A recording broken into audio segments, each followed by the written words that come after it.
You know, I used to be the kind of person who nodded along in meetings. Kept my opinions to myself. Let others take the lead. I thought, hey, who wants to be that guy? But then I realized something. Being nice wasn't getting me anywhere. In fact, it was costing me big time. I decided to change my approach. And let me tell you, the world didn't life got more interesting when I started saying no. Challenging authority. Refusing to be anyone's doormat. I'm going to show you ways to be more assertive. Even if it means offending some people. Assertiveness isn't. It's a tool for survival in a world that wants you to stay in your comfort zone. By the way, if our content has brightened your day and you'd like to help us reach new heights, we'd be very grateful if you'd consider supporting the channel. Your support keeps us fueled and allows us to bring you even more. It's a skill that helps you survive in a world that wants you to stay in your comfort zone. By the way, if our content has made your day a little brighter, you want to help us reach new heights, we'd be very happy if you'd consider supporting the channel. Your support not only keeps us fueled, also lets us bring you even more epic content. Join our exclusive community on Patreon using the link below and get behind-the-scenes goodies. Early access to new videos. So much more. Your support is like rocket fuel for our creativity. Thank you from the bottom of our hearts for being a part of this amazing journey. We couldn't do it without you. Let's get into the video. Speak less. Say more. There was a time when I thought being assertive meant talking more. Filling the room with my voice. Making sure everyone knew I had something to say. Here's the catch, the more you talk, the less people listen. I learned this the hard way when I found myself in a heated debate. Spewing out every thought that crossed my mind. And you know what happened? My words became noise. Background chatter that people tuned out. Then one day, a mentor of mine pulled me aside and dropped some wisdom that changed everything.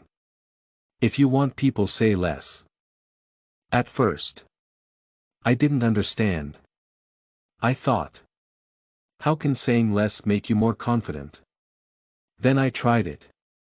I'd go into a meeting and listen more than I spoke. When it was my turn to speak, I made sure what I said was important and direct. Let me tell you, the difference was huge. People started paying attention because when you speak less, your words are more important. It's like when a comedian pauses before telling a joke. The silence makes people want to hear the joke. When they finally deliver it, it hits with twice the impact. Here's the controversial part. Sometimes the loudest person in the room is the least assertive. They might dominate the conversation. They're not commanding respect. They're demanding attention. There's a huge difference. Assertiveness is about making your words count. Not just adding to the noise. Here's the deeper message. Silence isn't just the absence of words. It's a space where meaning is born. In those moments of quiet. When you resist the urge to fill the air. When you speak. You create space for your true voice to be heard. This voice is based on your purpose. Not just on your reactions. The power of your words doesn't come from how loud you speak. It comes from the intention behind your words. In a world where everyone is shouting, it's sometimes the best thing you can do to speak softly and carry a big message. This is because it's not the number of your words that defines you. It's the quality. Thoughtfulness. Courage to let silence speak for you when words don't express your thoughts. Master the art of saying no. I used to always say yes to everyone. If someone asked for my help, I'd say yes before they even finished the question. It felt good to be needed. To be the person everyone could count on. But after a while, I noticed something unsettling. The more I said yes, the more overwhelmed and resentful I became. I was spreading myself thin, sacrificing my own needs and priorities to keep others happy. And the worst part was that it wasn't even making me happy. That's when I realized something important: saying yes to everything means saying no to yourself.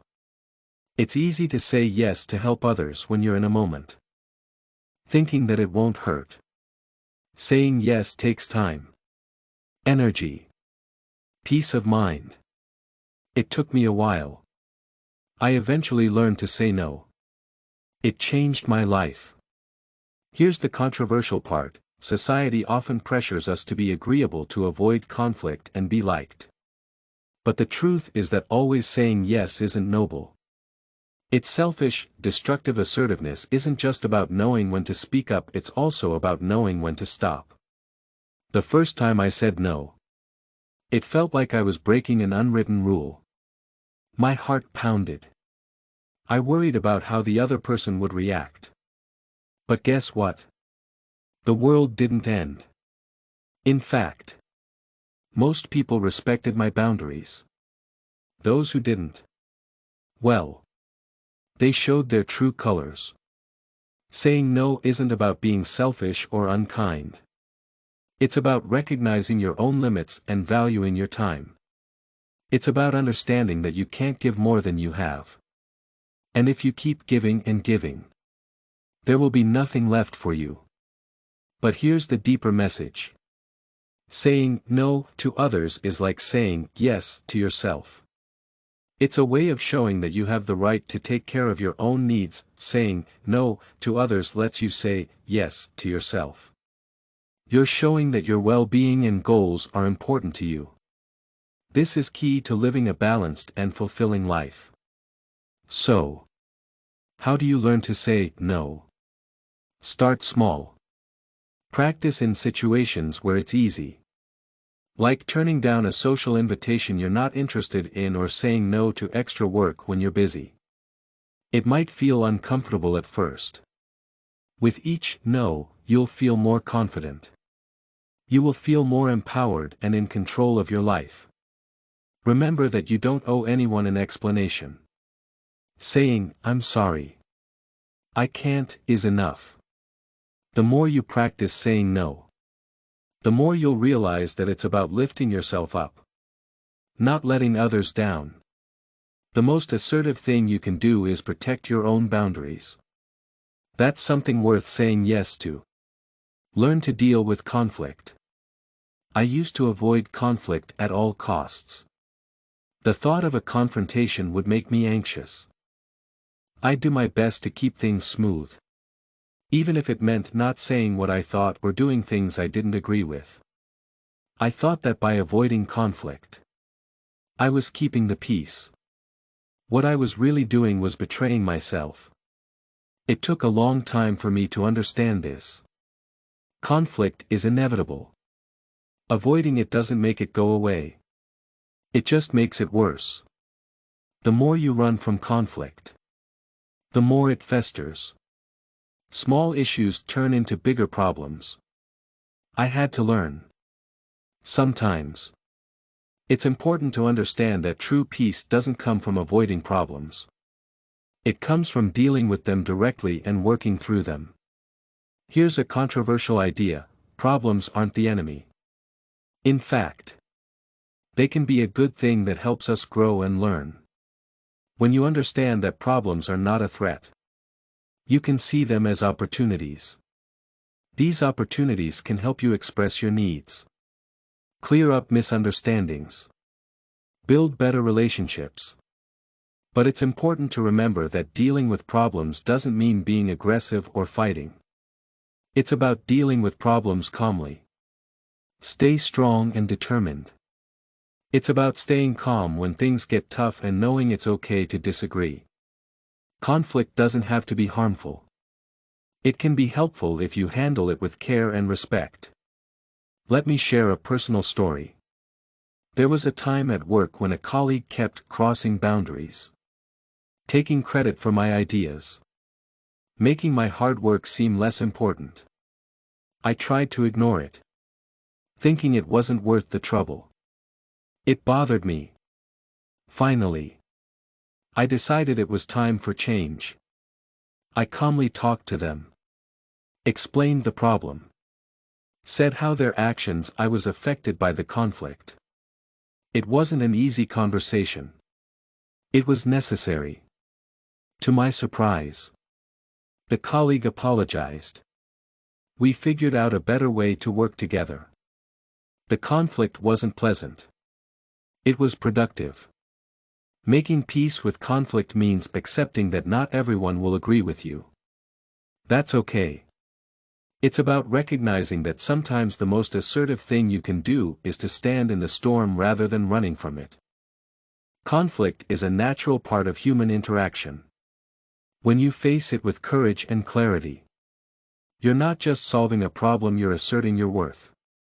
Don't apologize for who you are. Years. I was very good at being myself, editing. I would make my opinions less strong, softer, more in line with what others expected.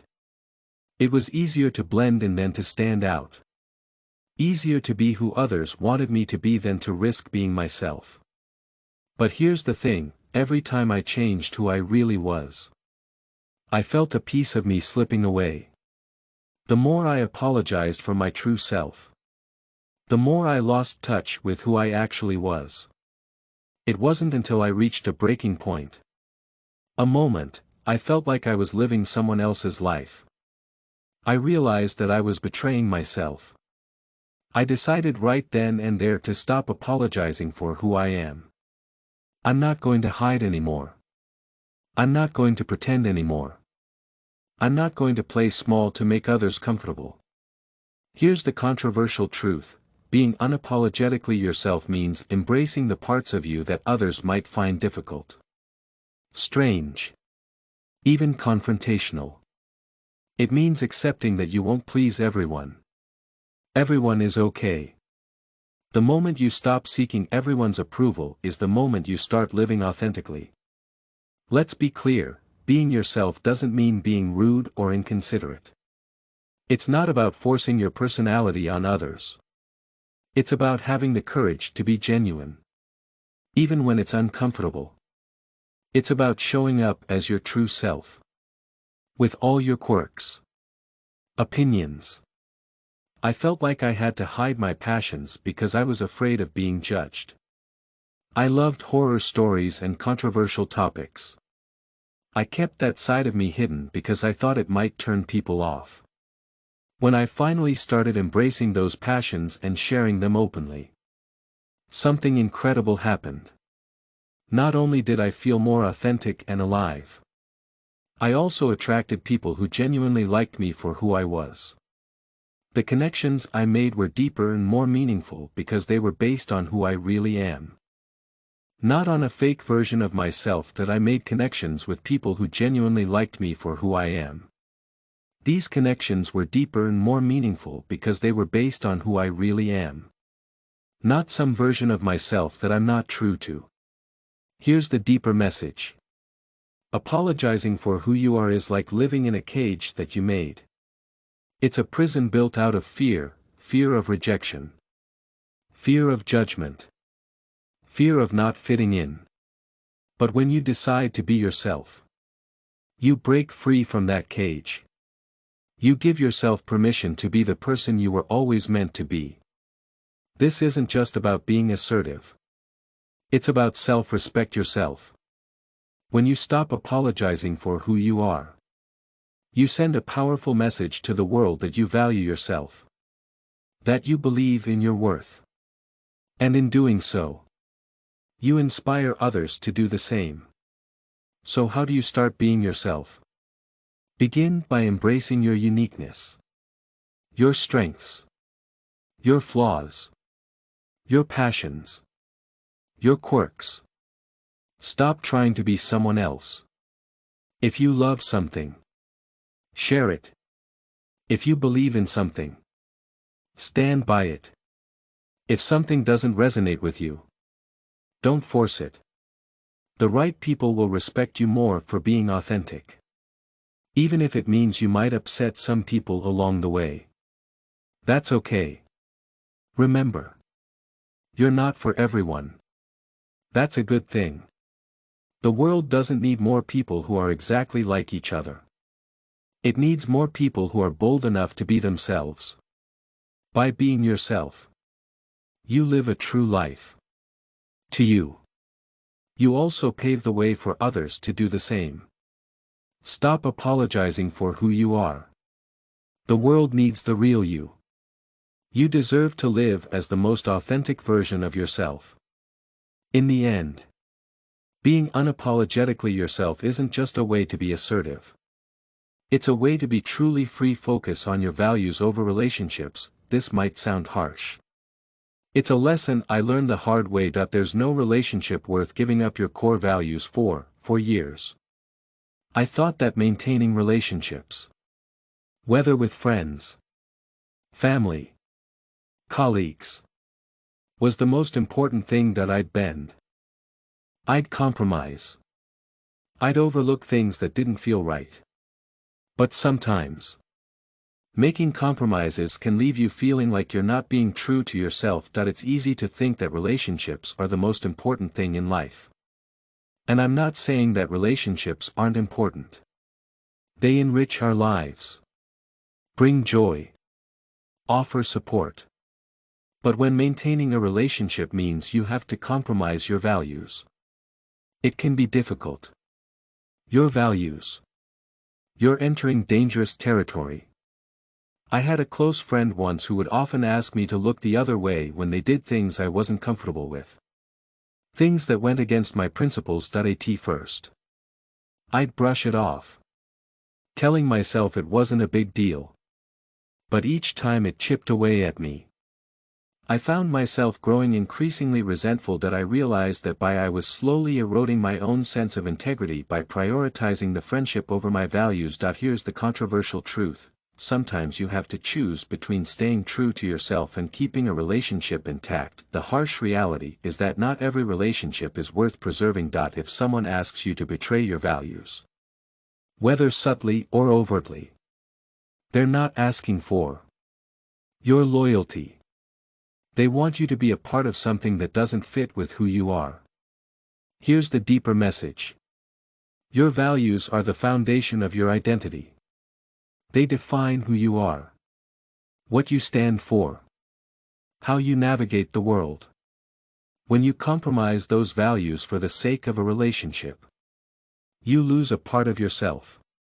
Once you start down that path, it becomes easier to continue compromising until you're left wondering who you really are. It's not easy to prioritize your values over relationships. It can mean having difficult conversations, setting boundaries that others don't like, sometimes letting go of people who don't respect your principles. I've had to walk away from friendships, decline opportunities. Even I had to distance myself from family members who couldn't understand or accept my values. It was painful. It was necessary. In the end, I felt a sense of peace and clarity that I never had when I was trying to be everything to everyone. Being assertive means knowing what you stand for and refusing to compromise on it, no matter the cost. It's about having the courage to say this: it's who I am and the principles I live by. Even if it means being alone. And let's be honest, that can be lonely. It's a loneliness that's far less painful than the loneliness of living a life that isn't true to who you are. So, how do you start prioritizing your values over relationships? First, get clear on what your core values are. What are some things you refuse to compromise on? Once you know the answers to these questions, use them as a guide to help you build better relationships. If you have to choose between your values and the relationship, it's a sign that something needs to change. Either the relationship itself or your involvement in it. Remember, true relationships are built on mutual respect and shared values. If someone truly cares about you, They won't try to change who you are. They'll respect your boundaries. Even if they don't always agree with them. If they pressure you to change to be someone you're not, then it's a relationship you're better off without. In the end, prioritizing your values over relationships isn't about being cold or uncaring.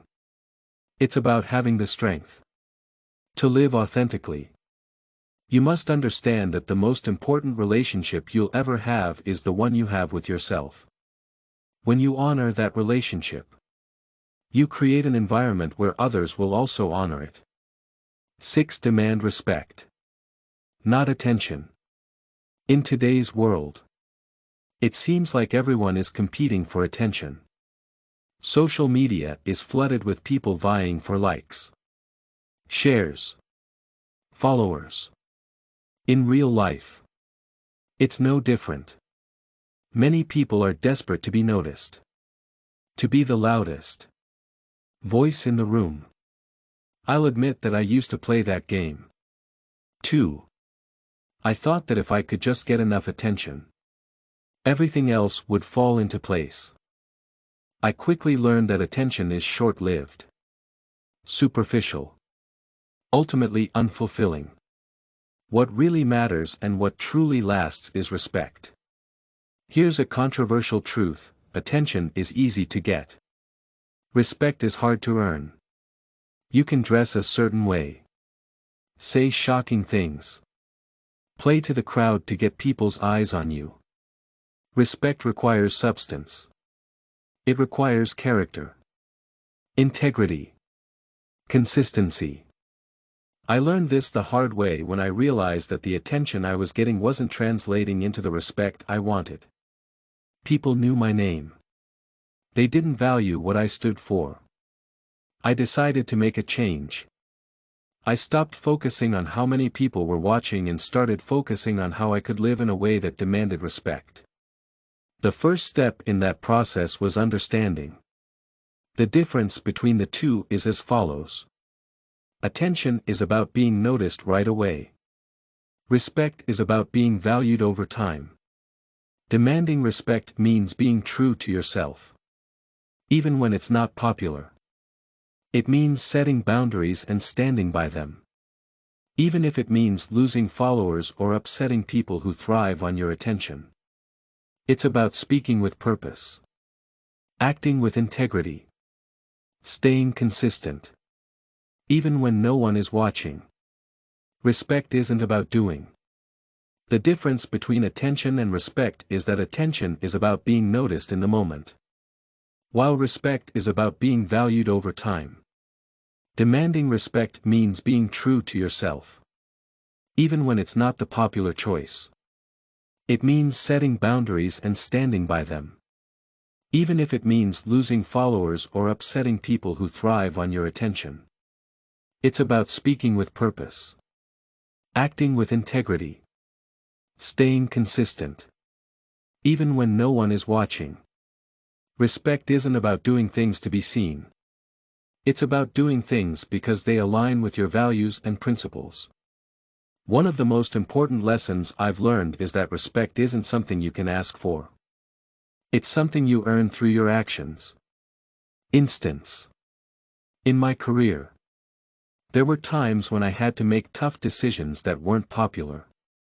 I chose to prioritize what was right over what was easy or what would make me look good in the short term. At the time, it felt like I was swimming upstream. The difference between attention and respect is that attention is about being noticed in the moment. Respect is about being valued over time. Demanding respect means being true to yourself, even when it's not the popular choice. It means setting boundaries and standing by them, even if it means losing followers or upsetting people who thrive on your attention. It's about speaking with purpose, acting with integrity, staying consistent, even when no one is watching. Respect isn't about doing against the current. In the long run, those decisions built a foundation of respect that has served me far better than any temporary attention ever could. Here's the deeper message: attention is external. Respect is internal. Attention depends on the whims of others. It can be given and taken away in an instant. Respect is something you cultivate within yourself first. It's about living in a way that you can be proud of, whether anyone else notices or not. Respect yourself, you set a standard for how others should treat you. Over time, the right people will come to respect you too. Demanding respect also means being willing to walk away from situations and people who don't give it. It's about knowing your worth and refusing to settle for anything less than being treated with dignity. This might mean letting go of relationships that are based on superficial validation or stepping away from environments that thrive on attention-seeking behavior. It's not easy. It might feel isolating at times.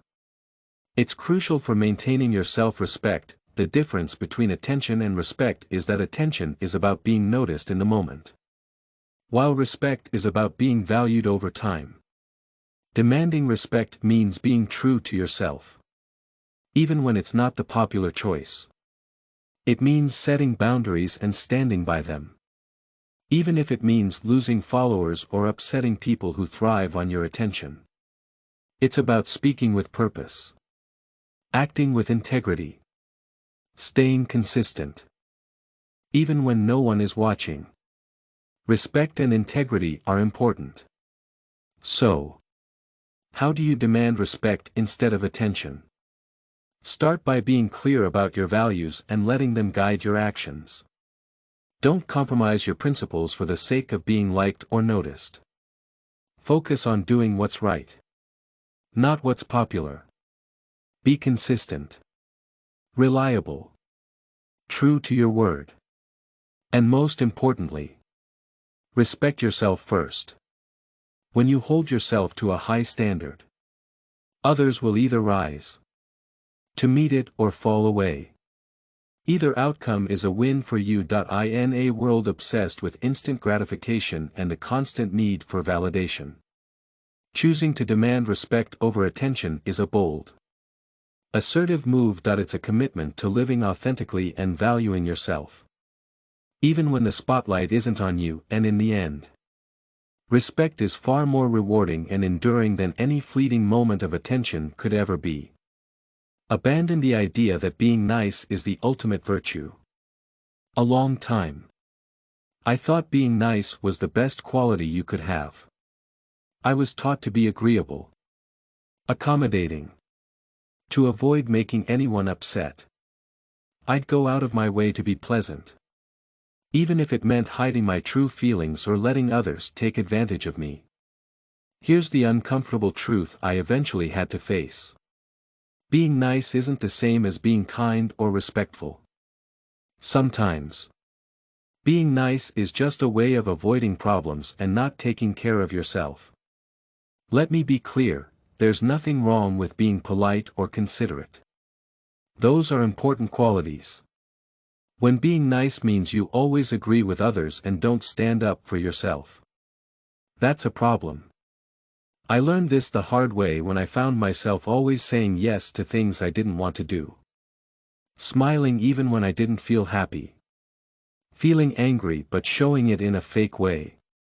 Afterward, I was so focused on being nice that I forgot to be true to myself.